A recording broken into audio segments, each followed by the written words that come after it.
You know, there's a very known professor in New York City whose name I'll omit, and I always love mentioning his story because he struggled with faith for a long time, and he always talks to people about this.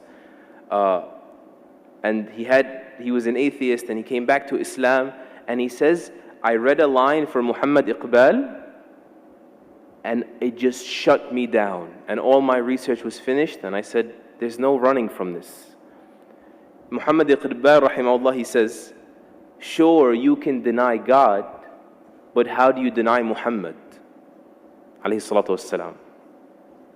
In other words, sure, you can be immature and say, I'm not going to believe in something I don't see. Case closed, stop talking to me, right? But how do you deny someone who lived in the flesh here, who God communicated with?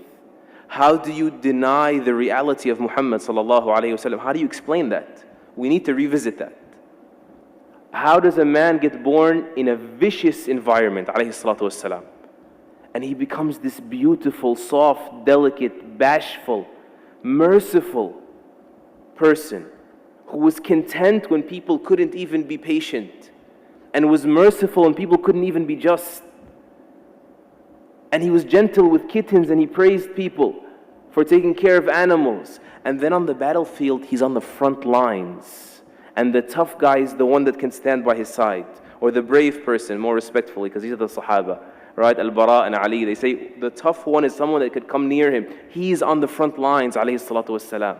How do you explain someone who's like that, of valor, and then he stops the army, as Ibn Mas'ud says, or he says we were on a travel, and he says, who scared this pigeon regarding her babies? Who took the babies away?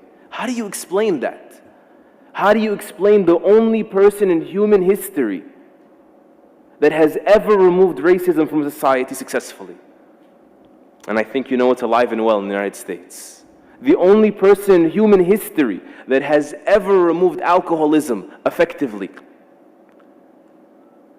that has suffocated the institution of slavery until it dwindled and people benefited from their freedoms and enjoyed them.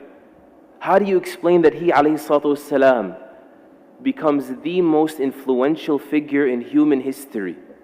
Alayhi salatu wasalam. How do you explain that?